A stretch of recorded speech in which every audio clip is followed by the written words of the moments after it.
Hello, welcome back, folks. Welcome to this latest May installment of Safe Space for White Questions. We're happy to be back with you. We missed last month due to, general nuttiness around pandemic lockdowns and such, and getting our folks all together. But hope you're all well wherever you are, and happy to be back at it with you. As you know, this is a special issue of Safe Space. We are talking your questions in general, but focusing on anti-Asian racism this month. So happy to get to your questions. Let's get the business out of the way. We are coming to you from the unceded, unsurrendered territories of the Mi'kmaq people in Mi'kmaq.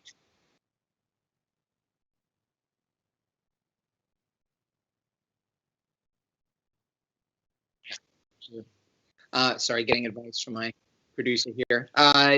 We are coming to you from the unceded, unsurrendered territory of the Mi'kmaq people in Mi'kmaq, in Kichipuktuk specifically. I am Alex Kasnabish. I am a professor at Mount St. Vincent University, and I'm here with my friend and colleague and general troublemaker, Dr. Ajay Parasram. And as always, we are here for your questions, your discussion points, your thorny issues relating to social justice, social change, and racism. You all know how this works. I won't get into this too much, but you're with us live. You can submit live questions. Of course, you're always welcome to submit questions in advance as well through our Google form. Those links are always available on our Facebook event page as well. So without any further ado, we'll get right to it, I think, your live questions. So once again, our theme this month, and we've done one of these before, our previous was about love, was around the theme of revolutionary love. This month, we've decided to tackle anti-Asian racism specifically. So obviously, we'll talk about other questions too, but that's focusing on right now. Some questions submitted. What is Asian, and why specify racism against only one group? Isn't racism the same everywhere? So once again, if you've been with us before, you know how this works. AJ and I basically take episodes. One of us will host, and we'll pass back and forth. So I'm going to take the first shot and answer your question before I pass it on to my my colleague and co-conspirator AJ Parasram. Great question. This question has come up in a variety of forms, right? Throughout our series, talking about whether white people only can be racist, whether other backgrounds can be racist as well, talking about the things. So what is Asian? First of all, a great question. Like so many identity categories, Asian refers to an incredibly diverse group of people and in part a political entity, in part a landmass or part of a landmass, all of these things. So obviously we're not engaging in this uncritically. Asian, just like the term European, right, folds into it a huge diversity of society, of traditions, of peoples. So in some ways, it's an unfortunate but useful shorthand for a certain part of the world. I mean, here we're talking about, China, India, the so-called subcontinent, right, which is in its own interesting terminology because, India is a for the Europe, for example. Why isn't Europe the subcontinent? So we're talking about a huge range of geographical and political space. Why specify racism against a group? We don't. For the purpose of this episode, we decided to take this on, obviously, in part because kind of violence is surging right now. All across North America, Turtle Island, indeed around the world, in part because of what's been going on in relation to the pandemic. And, many leaders, and perhaps notably the former president of the United States, Donald Trump, identifying China as course, and also not just China. Let's be clear, right? We're not just is it going to? Well, let's not get into the weeds here. Certain kinds of practices. So we've all heard about this, the rumors of the role of wet markets, for example, cultural practices of eating consumption related to the pandemic. But also, just listen to the buzz around real estate markets in Halifax, Vancouver, Toronto, Montreal, and elsewhere, and the apocryphal role played by, often Chinese, but in general, just Asian housing speculation in driving this. Completely, largely baseless.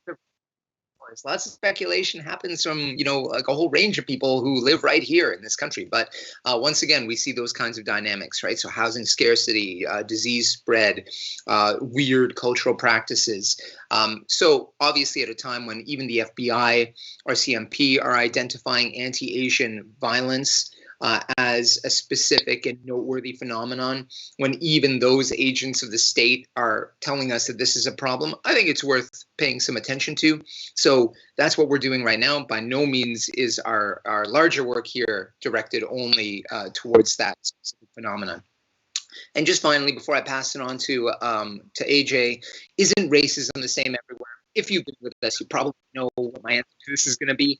No, racism is not the same everywhere. Racism isn't the same in every historical context. It certainly isn't the same in different parts of the world. We've talked about this in relation to the question of whether or not racialized people or oppressed people can be racist.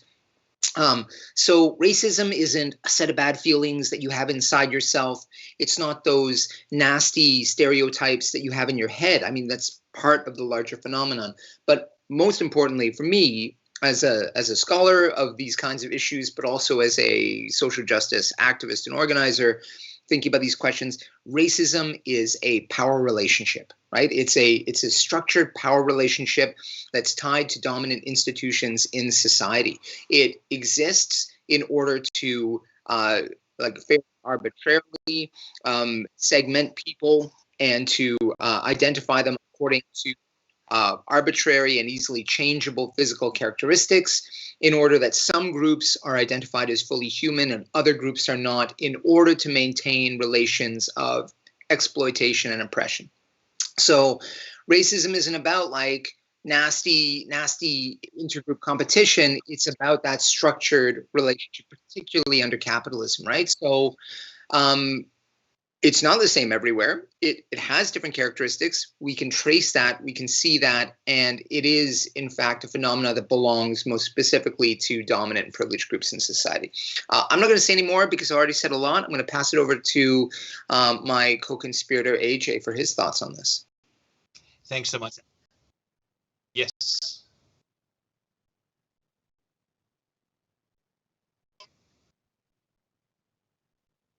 Sure. Okay. Yeah.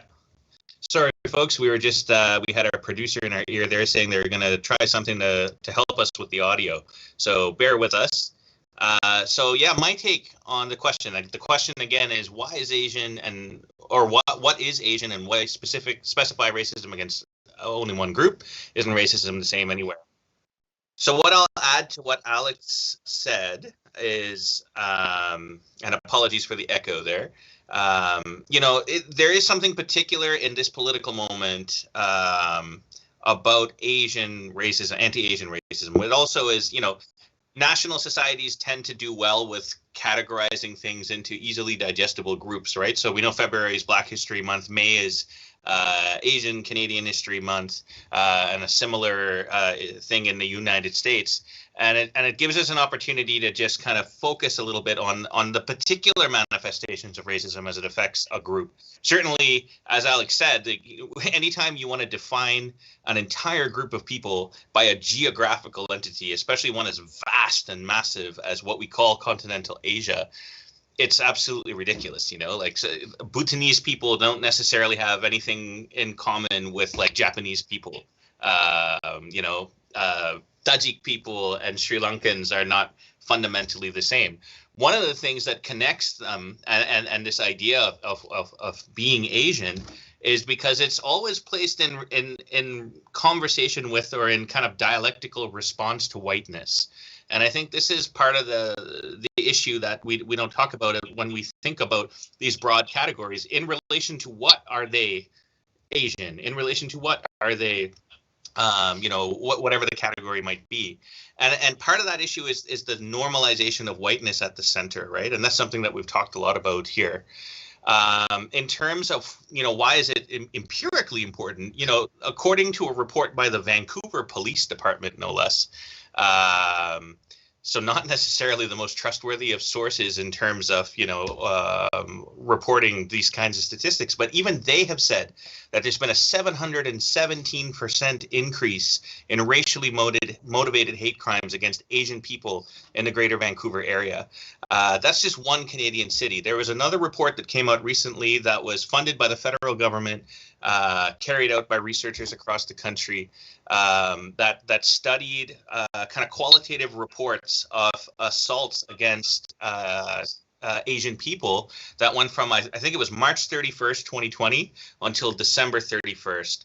And we're talking in the thousands of documented accounts. And the point that I want to stress here is that we know as researchers that there is obviously systematic underreporting of instances. And part of the reason is because when you are a part of a marginalized group and something shitty happens to you, you don't automatically think, I'm going to report this to the police, or I'm going to report this to the authorities because surely the authorities are going to do something about this, right? And I think there's another question in the queue about the history of anti-Asian racism in Canada, so I'll save kind of the historical piece for that question.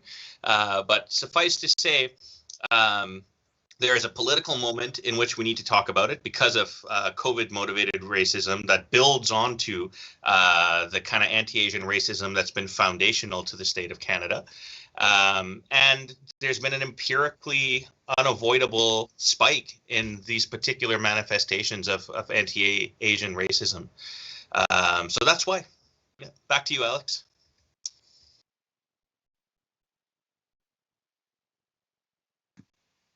Thanks for that, AJ. All right, so let's move on to our next question here. What is the history of anti-Asian racism in Canada?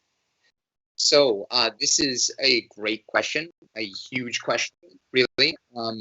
And I actually want to start answering this question by, so we've been putting together a bit of a reading list for you folks as we move through this, unintentionally at first, and now kind of in a more structured way, thanks to our wonderful friends at Fernwood who are supporting all of this.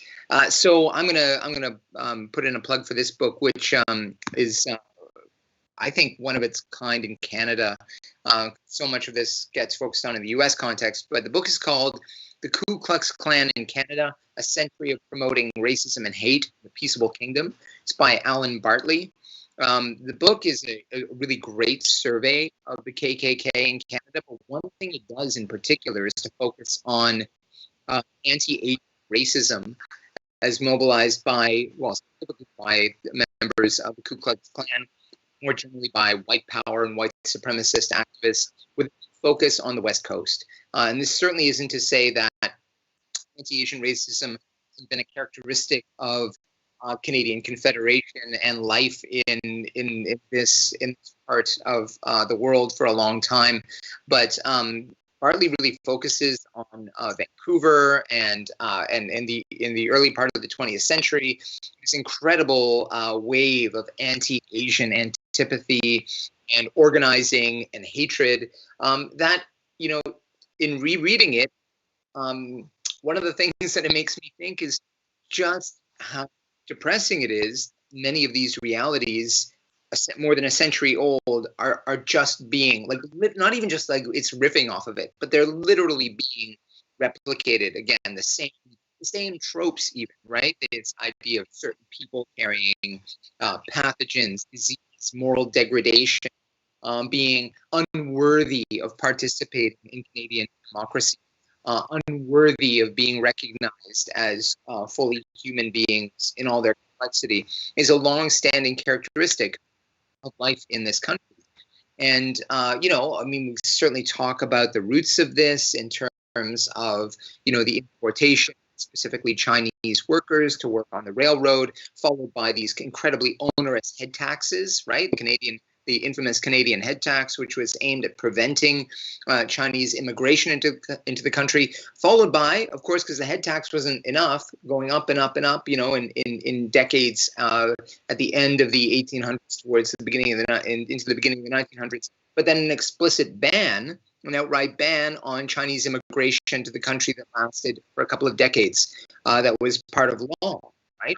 An outright racist immigration policy that endured well into the 70s in Canada. And I'm going to plug another book that we've plugged many times, I think, on this series, Robin Maynard's Policing Black Lives, where she talks obviously specifically about the character of anti-Black immigration policy, but in relation to these other dynamics as well, and in relation to an explicit, not even state sanctioned, but state mandated, state enforced, state promoted antipathy, hatred towards specifically Chinese people, but Asians in general, right? I mean, character of anti-Japanese sentiment in World War II, as manifest in Canada and the United States in the form of internment camps, and right up to the present day, where where we have the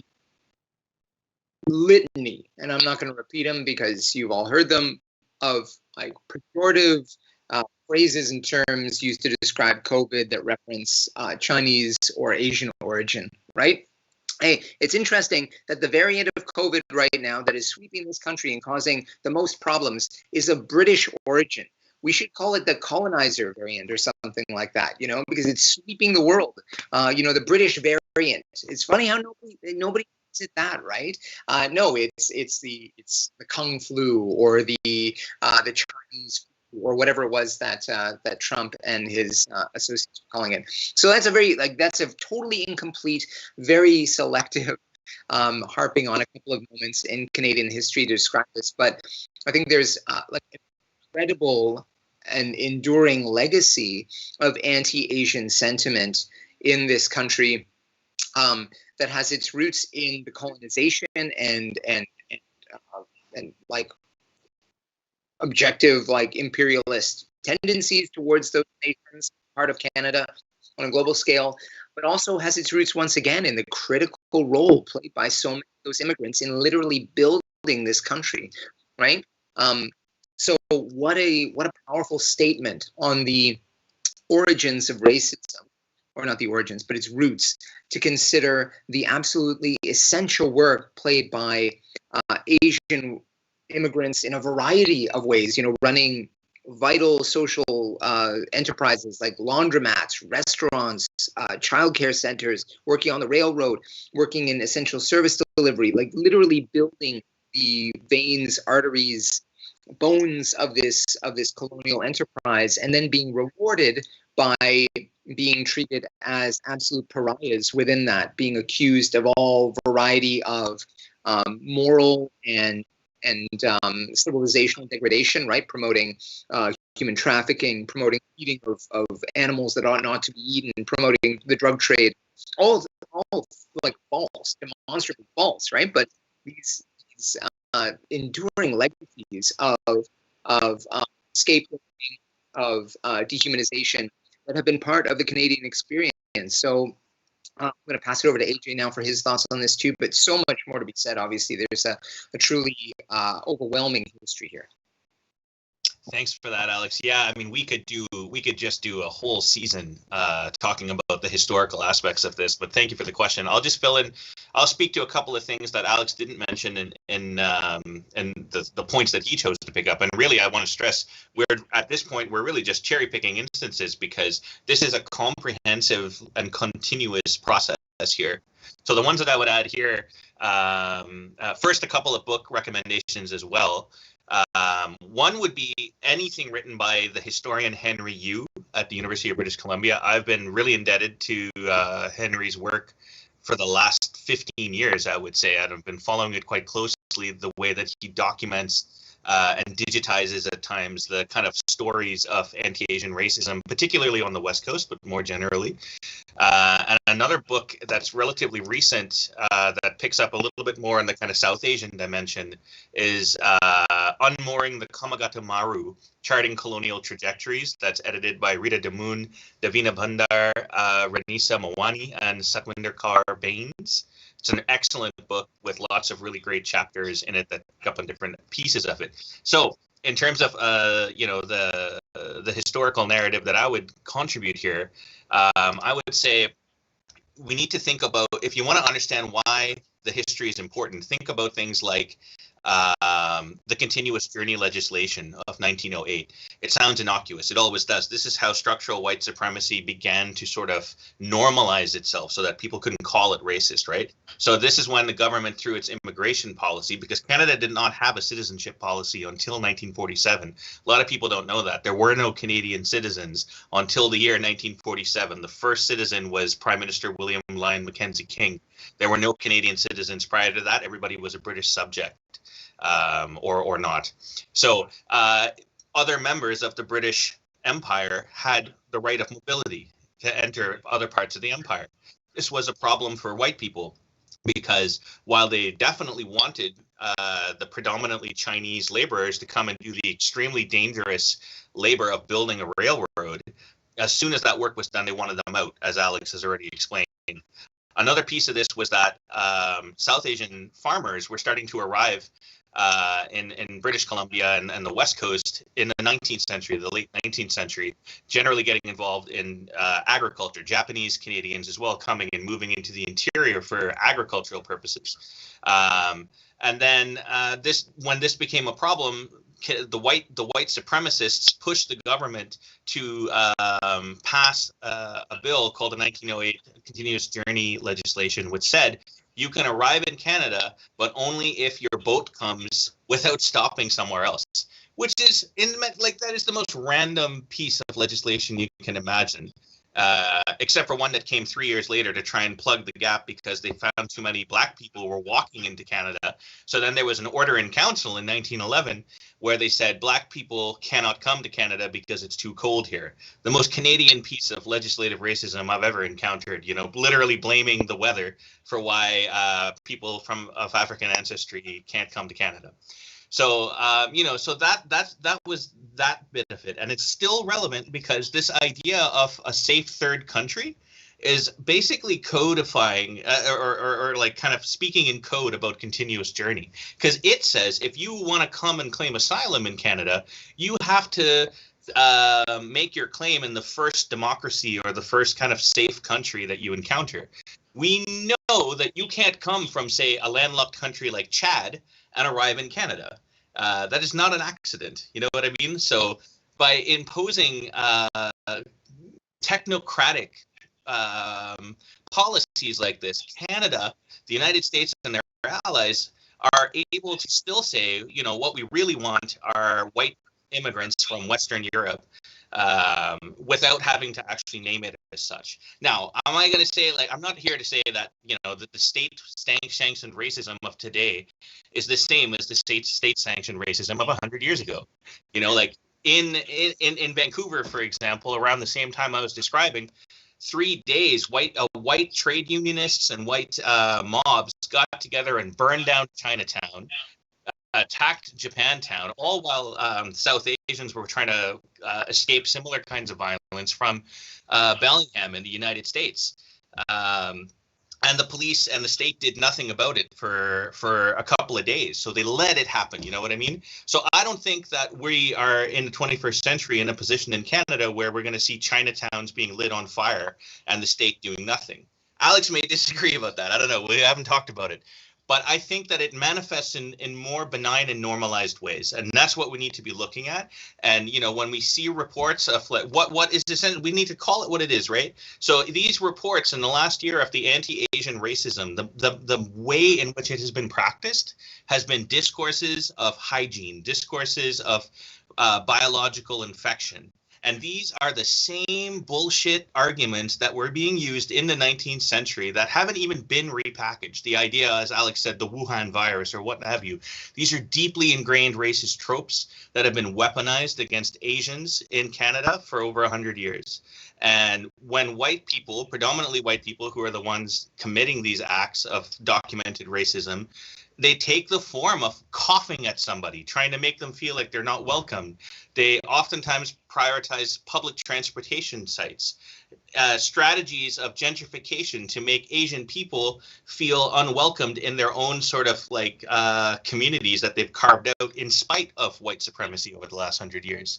So none of this is to, detract from the fact that, everybody's here on stolen land in the first place, but it's just to describe the historical relevance of this and why it continues to be important to consider right now. So I'll pass it back to you, Alex. And hard pressed to say that the comments that we make in this series are lovely, but what a lovely set of reflections, AJ. I thought that was great. That was so comprehensive, so much going on there, and I really just encourage everybody to think really hard about that, about the connections that AJ is drawing out here, about the tropes that endure, but also this really incredible, overwhelming weight of grinding intergenerational violence directed at people because of the deep-seated idea that they are something other than human, like you are, right? That and this is one of the great contradictions, I think, really, of living in a settler colony, is that, as AJ said, unless you're indigenous, your people came here at some point. Your people might have been forced to come here. People might have been fleeing something. Your people, even if you're a white person, right? Many white people, especially in Kichipuktuk, in Mi'kma'ki, will talk about their ancestors. They've been here for so many generations, and their ancestors fleeing this or that coming. I'm like, yeah, and that should sensitize you absolutely to the plight of people who are trying to cross these really violently enforced borders, and make you think mainly about that. Obviously, immigration policy needs to exist, right? At some level, you got to think about how are we going to manage this just at a practical day-to-day level? I'm not saying that I believe in some sort of utopia where we never have to have a conversation about how we manage newcomers in our communities, right? And obviously, you want to support them, you want to welcome them, you want to do all that kind of stuff, right? But it certainly is to say that it should be a starting point, not the point that you have to be dragged to, right? Recognizing the common humanity that these struggles actually reveal to us. Anyway, thanks for that, AJ. That was great. Moving along now. I know this project is about whiteness, but I am South Asian, and many of my family members say racist things against other Asians, especially Chinese people. It makes me so angry. Is this still racism? How should I deal with this? So first of all, thank you for this question. This is such an important question, and really, so first of all, I guess I would say this is an incredibly common experience as a ambiguously racialized person. My father, when he was alive, was a man of Burmese origin, and used to do the same thing. I was kind of flummoxed by it, right? And growing up in Toronto, my dad, so much melanin in his skin, so dark, so obviously a type of all this animosity, especially from white racists. That when he would do things like this, I would think I was perplexed by it, to be honest. I'm like, but what do you? Shouldn't you? What do you? But it's an example of how people who don't benefit from these systems of oppression and exploitation are nonetheless conscripted into them, right? And this is particularly true. We've talked about this a couple of times before on the series, but this notion of the whole model minority syndrome, right? So not every group is treated in the same kind of way. Not every racialized group is policed, controlled, oppressed in the same way. Certain groups are lifted up differentially. Even for racists, for the racist groups who kind of play this ridiculous and broken games around ancestry and intelligence, right? So think about Charles Murray and the vector nonsense. Certain Asian groups are actually lifted up in that taxonomy because they're we can't really dispute their intelligence, right? So Chinese people are up here with whites, and then, Hispanics and black people are down here. And the ridiculous, phony, nonsense, garbage pseudoscience, right? But you can see that the elevation of certain groups, right? So certain groups are seen as being closer to white, right? And I mean, this, like, you can even see this in Nazi ideology, right? A willingness of the Axis powers to work with the Japanese, for example, or even the Italians, who were not also regarded as white in the same way that other Europeans are white. So I think what I would suggest is, especially for the experience of South Asian people in a colonial country like Canada, who have been treated more like a model minority, so more disciplined, more hardworking, more contributing, more morally aligned with what we might consider the white Protestant work ethic of this country, yada, yada, all this kind of nonsense.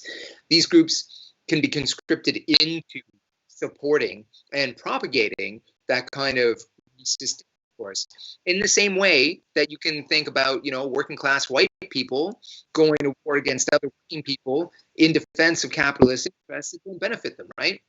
So South Asian people are demonstrably not benefited by participating in the vilification of their fellow human beings, right? Like, you're going to end up in that same boat. Don't be building it, right? But at the same time, it's completely understandable that as somebody coming to a country, a white identified, dominated state, who are implicitly, at least, and sometimes explicitly, given the opportunity to belong to the franchise, but only if you punch down, only if you participate and keep in maintaining that color line, right? So this is that kind of internalized supremacy that non-white groups can easily be a part of, and we see it all the time. Actually, it's an incredibly enduring phenomenon, not just in relation to racism, but in relation to a lot of like dominant categories. We talk about class, especially. So, what can you do? How should you deal with this? I mean, this is a hugely thorny question. I'm going to take a shot at this and then pass it over to AJ. Say that, in the same ways that you have to deal with it in a like sort of a context we talked about before, by having as supportive, as gentle conversations as you can, crack open those doors and have a conversation with people about, okay, so you're saying this about this group, but like, what is that really speaking to? What are you anxious about? What do you feel that you're talking about when you talk about what these groups are doing or why they're bad? Like, what worries you in that moment? What are you afraid of, right? Because so often these feelings of punching down, of being encouraged to vilify other groups, are emerging out of this generalized sense of security, right? I will be safer if I can protect myself against this vicious and exploitative and oppressive world. I can't do that by faith in these huge institutions and systems or against people more powerful than me, but I can exert a sense of my own power by blaming a more vulnerable group, right? By going to war against, by competing with them for these scarce resources. And particularly, I think, the dynamic between Chinese immigrants and South Asian immigrants, you're really pitting two model minority groups against one another and in a competition over who gets to claim that space, right? So again, this isn't like, some conspiracy cooked up in a smoky back room filled by, a bunch of white people with Ku Klux Klan hoods. Okay, we don't need to be conspiracists, but we can clearly see what the advantage is, sowing those kinds of like relations of discord amongst groups that are being told to fight each other in order to claim their supposedly limited space in the in the back room of the national house, because you don't get to sit up front with the whites anyway. So pass it on to you, AJ. Yeah, thanks for that, Alex. And thank you for the question. I want to start by saying this is the kind of question that I normally wouldn't answer around white people. If I'm being honest, and it's in part because it deals with lateral violence. It deals with issues that I think in many ways are best dealt with within kind of like BIPOC, and in this case, like Asian spaces to talk through the details. So I'm going to be a little bit like kind of more surface level here in terms of saying, yes, I do think it's racist. No, I don't think it's the same kind of racism. That's not to say it's any more or less severe, but we have to think about like the power aspects of it, right? Like I think it's very much like what Alex described in terms of fighting for the place of the model minority rather than realizing that dismantling the structure that creates a model minority is really what ought to be happening, that is the initial problem. In ways that they're trained in particularities of the colonial experiences in places like South and Southeast Asia and Northeast Asia as well, you know, in a different sort of way, speak to this. And there's no purity and there's no absolute terms, you know, like the Japanese Empire is a shitty empire, just like all the other empires, where the Chinese Empire, the, you know, various Mughal or Indian empires as well.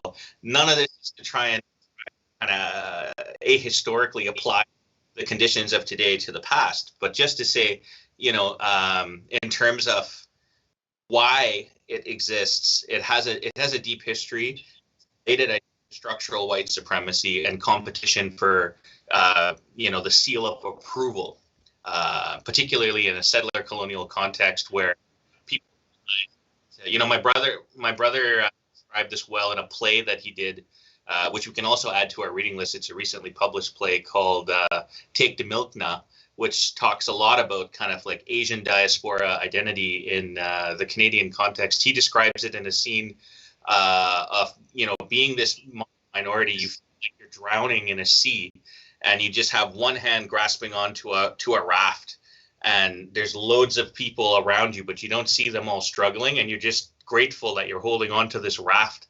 That is kind of structural white supremacy, and that you can catch a breath. So I think that there's a lot of that. People are in different stages unlearning the way that colonial violence has kind of structured their way of thinking, and that applies to white people as well. So yeah, you know, how to deal with it. I think Alex nailed that. You know, you deal with it the same way we would tell a white person to deal with their racist uncle, compassionately. You can try history if your family are into history. You know, like one of my favorite parts of kind of Asian history is actually the kind of allyship of Zhou Enlai and the People's Republic of China with Jawaharlal Nehru as India, and these kind of early, the radical imagination of the early post-colonial period when people of color across Asia, Africa, and the Caribbean got together to forge a kind of counter alliance that could prevent the recolonization of their territories. And they worked together really hard, and not without deep problems, but they worked together in the spirit of solidarity. Cuba played a big role in this eventually, and you know, so there are these historical moments that we can turn to kind of celebrate the anti-colonial solidarities, but it really depends on your family. So yeah, back to you, Alex. Yeah, it's such a good point. So many good points raised there, and so many points of reference. I'm going to throw in another one actually, really quick. That we're building our syllabus here, our book reading list. Just on the point that AJ just made, Vijay Prasad's The Darker Nations is an amazing history of this. It's a reclamation of the history, the political project of the Third World. And for so many young people today, especially not just young people, but especially young people today, they think of that term, if they know anything about it, they're like, oh, Third World, like, you know, it's like what Trump called shithole countries, right? Like those places they don't have any running water, electricity, you know, the idea of the extreme underdeveloped, right? But in this book, Prashad talks about this attempt to build a political project beyond the Cold War, beyond this face-off between the United States and its satellites and the USSR and its satellites, and actually forge an independent political project that could trace a new direction, a new like non-Eurocentric, non superpower oriented alternative project of development of political being that was driven by many of these countries that, you know, today we think of as just being sources of, you know, refugees or awful climate disaster or you know, the worst place to be in a pandemic. And I think there's so much we can learn from that. We can also learn a great deal from the way that project was attacked and destroyed by people with power on both like this state socialist side and the state capitalist side, because it was totally antithetical to their ability to dominate those groups, right? So let's keep in mind when we're talking about racism, we're not just talking about those shitty ideas and feelings in you. We're talking about a political power project that aims to advance the interests of elites, particularly, and their agenda over and above humanity and existence of other people, right? So anyway, that's a great point. Okay, on here. I sometimes see racist harassment on the bus. Bystanders often appear distressed and repulsed, but also afraid and pretend it's not happening. Do you have any advice for ways white people can intervene, show solidarity, without making the situation worse for the target of racist abuse and for the person confronting this BS? Great question. Great, like, material lived question. Like, first of all, I would say this is like, you know, we say this so much, but it's really challenging situation. Obviously, it kind of begins with you know, where you are, how comfortable you are with dealing with public confrontation. Keeping in mind that, you know, not to flag this overly because most situations won't go this way, but keeping in mind that people intervene with the best of intentions in situations like this in the past have become targets of like incredible violence and events in Portland a couple of years ago, where a couple of white guys stood up in defense of two Muslim women on the train and were killed, right? 3 people were stabbed, 2 people ended up dying as a result of intervening. And like, not to say that should be the idea, oh, I'm going to get killed if I stand up for somebody else, but being aware that, like, this is part of kind of bunking the performativity of anti-racist work, right? That this is, like, as AJ was saying, like, the state violence that we see today exercised in the form of racist policy is different than, you know, it was 50, 100 years ago. It definitely makes it different, not less racist. You know, most racist violence today is not carried out by people wearing the conical hat of the KKK, right? But some of it still is, and much of it is incredibly violent and incredibly disposed towards orienting people towards that violence, right? Being prepared to exercise that violence. So that's a safety issue that I wish more people would talk about, right? That's why, like, grassroots anti-racist work also has to involve some degree of self-defense work and learning to be, like, competent and capable in that regard. Maybe you're dealing with somebody with a mental illness. Maybe they're shouting racist epithets because they're struggling with a mental health or an addictions issue. Maybe they're a dyed-in-the-wool trained cadre of a racist white supremacist group, like they're a neo-Nazi skinhead, right? Those things are you deal with those things very differently. And I think you need to assess what you think is going on. But I would say, as a starting position, it is not okay to turn away from that. I see this all the time too. I see that look of discomfort, that look of fear, that look of, like, not wanting to be identified as a potential target too. But that is the character of living in a highly atomized, highly alienated society. Like, other people are not obstacles to be navigated by you in the course of your day-to-day. They are real human beings and sometimes in desperate need of help. And I think, you know, the first thing you could do in a situation like that is, if you are on public transit, there is nothing wrong with going, if you're on the bus, for example, there is a bus driver, there is nothing wrong with going to that bus driver and telling them very clearly that there is an incident happening on the bus and that they need to call that in, and you are worried about something bad, right? This is like the point where you don't want to minimize your commentary, right? Keep in mind that most people in positions of authority will be trained to minimize your concern So like, okay, don't say, oh, I think I don't know, something off color was said. No, if you think there's racist violence going on the bus, go to the bus driver and say, somebody's harassing somebody back there. I'm worried about there being violence. You need to do something about this. You need to call it in.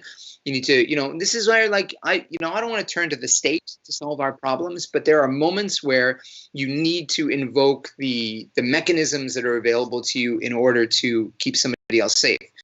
At a minimum, I would say turning to the person, if you feel comfortable doing this, not to the assailant, but to the person being victimized, and say, are you all right? Can I do something? Can I get someone to make me, like checking in with that person? That will almost certainly, though, draw the ire, obviously, of the attacker, right? So be prepared for that. Do you have allies with you? Can you engage other people around you? If you're on a subway, for example, you're not going to have a driver in proximity, but you might have an emergency, like line to pull or something, if you want to go that far. I mean, these are the things that you need to, I think about and be clear about. But I think option should not be disengaging from that because you are scared. It is understandable. Being afraid is understandable, but we really need to learn to exercise a degree of courageousness. And I think some of that does come from learning basic skills, and those include self-defense skills that allow you to feel a little bit more competent, a little bit more comfortable, that if a situation does go sideways, you're not totally without resources to draw.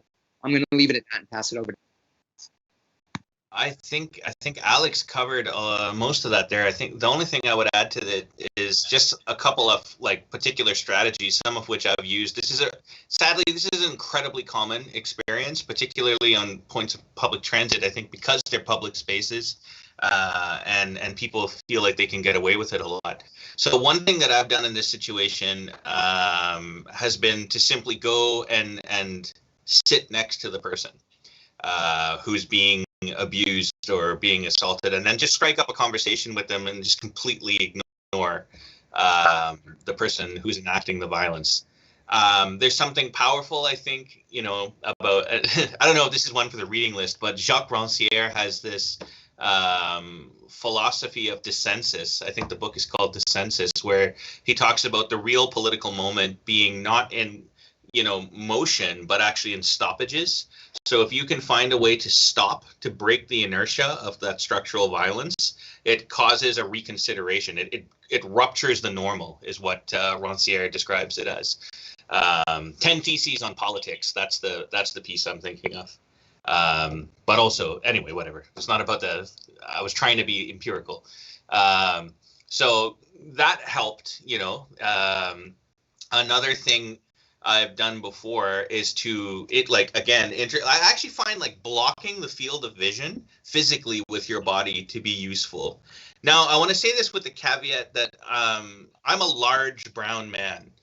I understand that I'm viewed with fear in general, right? And truth be known, don't tell anybody this, I have no ability to fight and very little human strength. But I don't look the part, right? Like somebody sees me and they fear me for a variety of really complex and fucked up reasons. So I weaponize that. That's something that I can weaponize. If you're a small, like person or a woman or something, you have to understand that you're seen by society differently than I'm seen. So the fact that I have no physical capabilities really whatsoever is not as important as the fact that I am perceived as having them because of racist tropes about people who look like me. So I can use that in a situation, I think, effectively in ways that I wouldn't necessarily do if I looked differently. So all that to say as a preface, so then I've gotten right up into somebody's face and separated the line of sight and then said, listen, man, you're being really fucked up. Another thing that I've seen white people do in particular, and this has been effective, has been they've gone up and in a way tried to kind of play up the white solidarity aspect and kind of pull the person eyed and say, listen, man, like, and try and feel like they're on the side of the assailant. I don't think that they actually are. I think what they're trying to do is everybody's desperately trying to engage in some form of de-escalation. And you got to understand, like, in a moment like that, that's not necessarily the moment to educate the racist. You know what I mean? Like, it's not about educating the racist. It's about stopping the violence. So whatever the strategy that you can do, and if you don't feel comfortable with any of that, I think Alex's point about going to the driver makes perfect sense.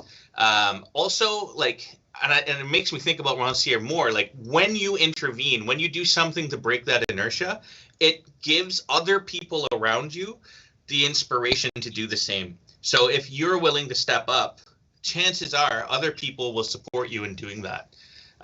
Even if you're on the TTC, not to the slagging on Toronto, but like these things matter, and one of our close friends and colleagues here in Halifax recently had a racist attack against himself and his daughter, his little baby, where I think he was really looking for someone to intervene. And I think people eventually did, here in Halifax. But anyway, so lots of different things you can try. I think the most important thing is to be willing to break the line of sight in a situation like that, and also be willing to accept that maybe you're going to piss off or offend or maybe make the situation a little bit worse for the person experiencing the racism. That's not something that you can necessarily control. So you really have to be willing to take that on and be willing to maybe do a shitty thing. And that's not, like, notice neither Alex or I said call the police, right? That's really important. Unless it's like the absolute last resort. But part of being an ally is being willing to carry the contempt of the person you're trying to support. You know what I mean?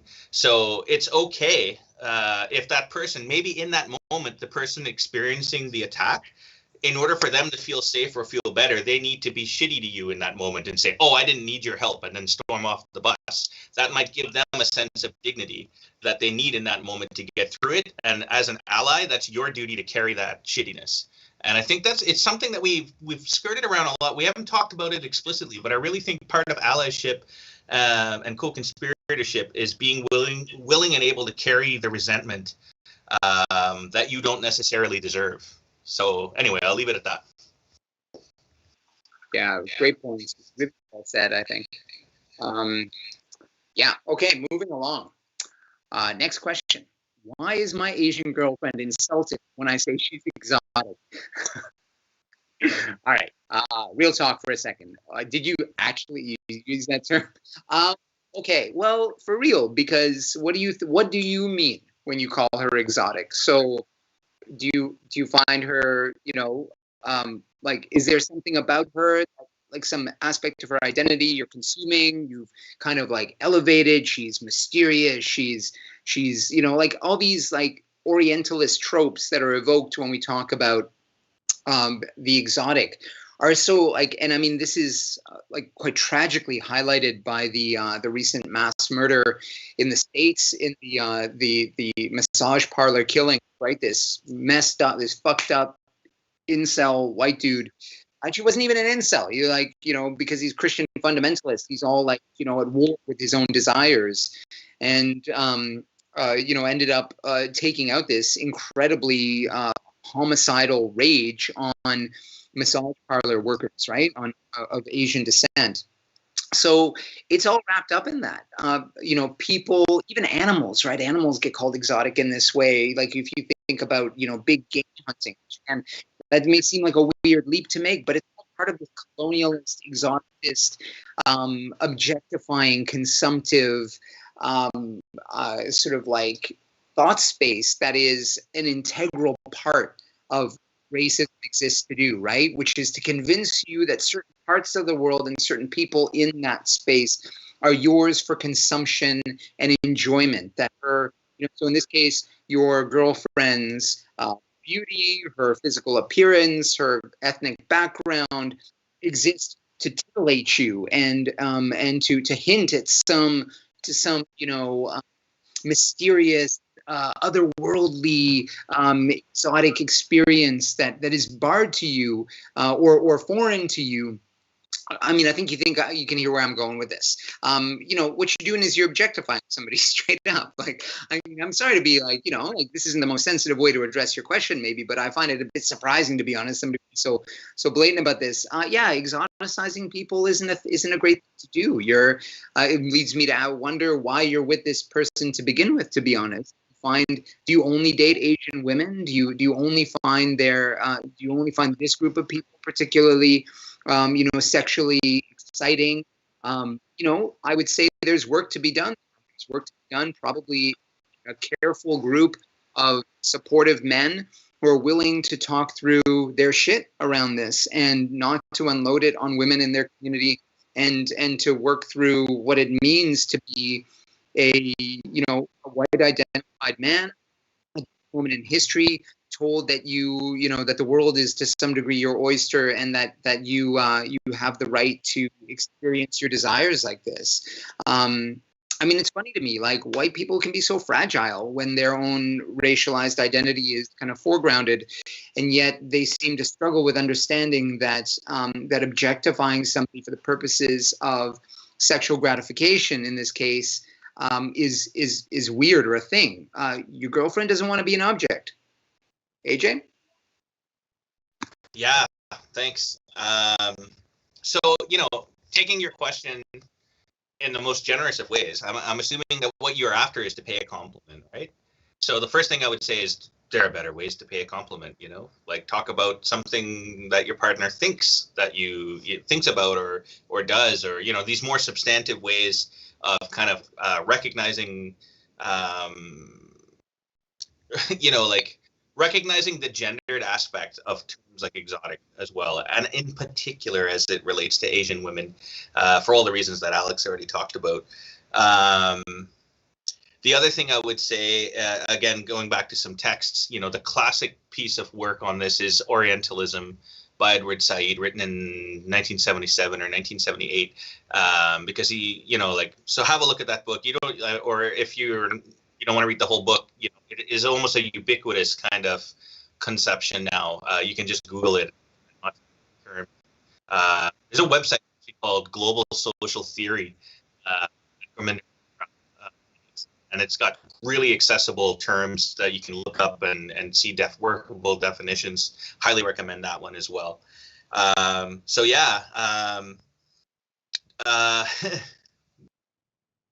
Exotic has a colonial heritage that can't be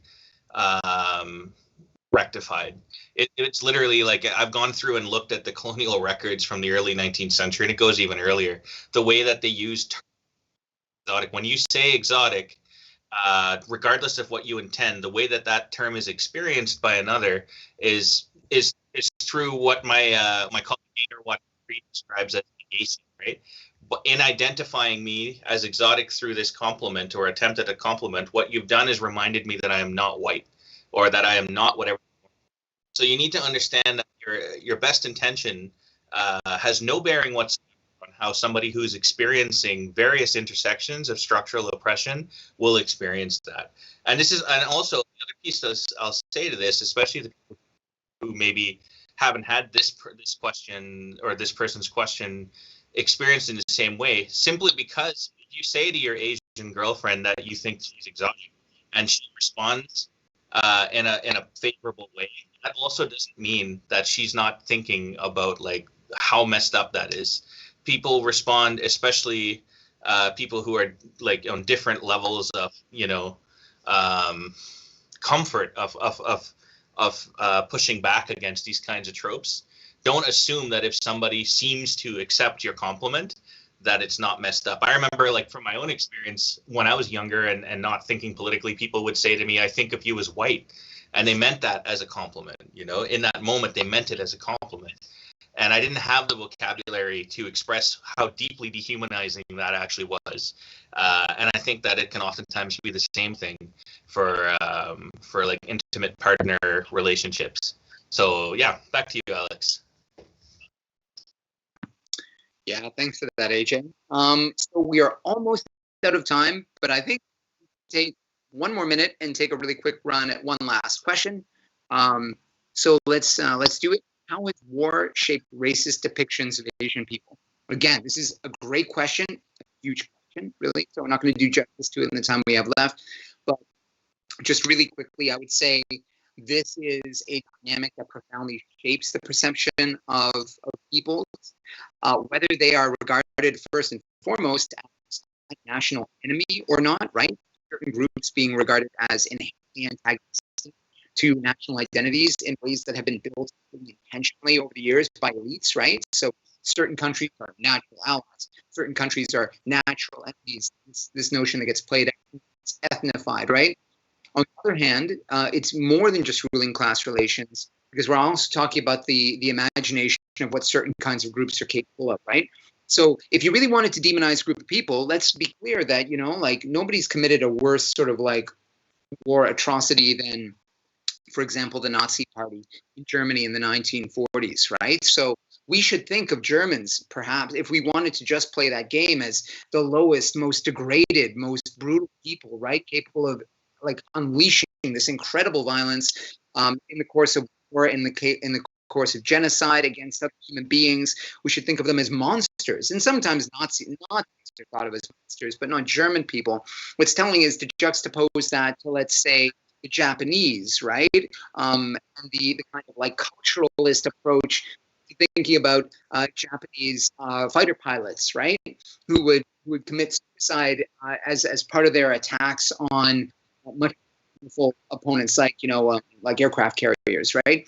And nobody went to German culture as a way of trying to understand the horrors of Nazism, but Japanese culture is often referenced as a way of trying to understand Japanese comportment in war. And we can see, from Asian POW camps, just the general ideas around what Asian people writ large are capable of under those conditions.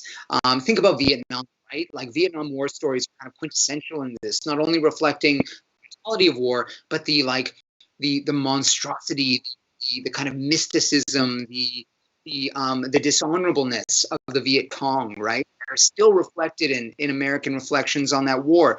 Let's not forget it was the Americans who were there as the colonial imperialist power. Why are you bombing the shit in the country? What about Cambodia, right? Why are you even there? Who is committing atrocities? Have you seen pictures of the My Lai massacre? So war is an incredibly important lens through which racism gets refocused. And I'll just say this, so much to be learned from this, but it's not just through the experience of war, it's also through how national interest becomes a lens to reinterpret the interests of the ruling class. Over to you, AJ, for whatever comments you want to make, and also to wrap up.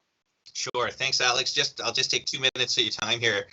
I think there's a difference between how the war affects the way people think, and then how popular media depictions of that war do too, right? And you've all probably seen the movies, all the various movies. I won't even get into listing them. But if you look at the movies and the way that Asians are represented in war, it's dehumanization, barbarism, and primitiveness. All these are the three kind of organizing principles, and usually decrepit acts of sexual violence. So those kind of the four axes of how they're represented in media.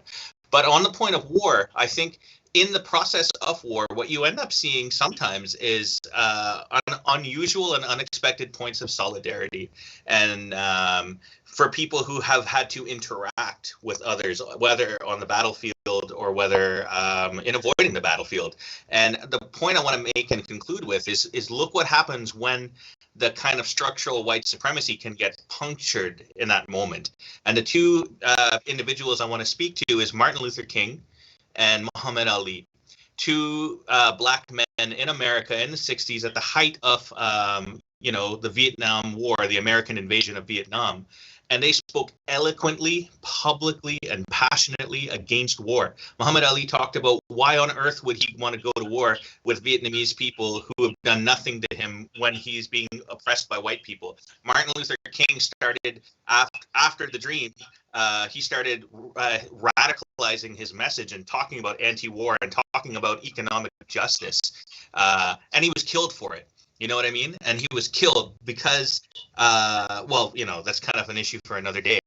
But these men became fundamentally enemies of the kind of order, the world order, because they understood that we needed to puncture this kind of like illusion of like state nationalism and of kind of like this broader, like Alex asked, why were the Americans in Vietnam? They were there to defend the integrity of French colonialism, which is like, this is colonialism never ended, right? Anyway, we could talk for hours on this.